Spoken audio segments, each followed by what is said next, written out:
এবার একটা পোস্টার দেখাবো। সেই পোস্টার বিধায়কের উদ্দেশ্যে, রাস্তাগুলো হচ্ছে শেষ, বিধায়ক আমার নিরুদ্দেশ। ভারতীয় জনতা পার্টির, বিজেপিরই পোস্টার, কিন্তু কোন বিধায়ক? কাঞ্চন মল্লিক।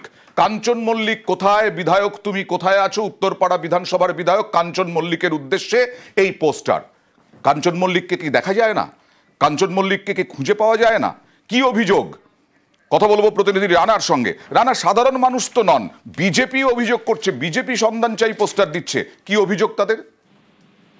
একদমই তাই। দেখো আনন্দা, আজ কোন্নগরের নবগ্রাম এলাকা জুড়ে বিভিন্ন জায়গায় পোস্টার করে, যেখানে দেখা যায় যে কাঞ্চন মল্লিকের সন্ধান পেলে আমাদের জানাবেন, পাশাপাশি রাস্তাগুলো হচ্ছে শেষ, বিধায়ক আমার নিরুদ্দেশ, বিধায়ক তুমি আছো কোথা, শুনবে কবে মানুষের ব্যথা।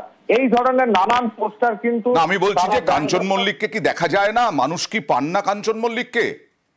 তৃণমূল কিন্তু সেটা জানিয়েছে যে না, সেটা যেহেতু 2026-এর নির্বাচনের আগে বিজেপি তারা রাজনৈতিক ফায়দা তুলতে তারা এই ধরনের পোস্টার দিয়েছে।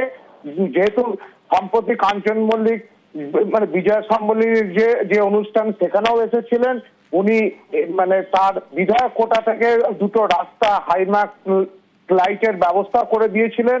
যেহেতু উনি বহিরাগত, এই জেলাতে উনি থাকেন না, সেই জন্য হয়তো অনেক সময় মানুষ যোগাযোগ করতে পারে না।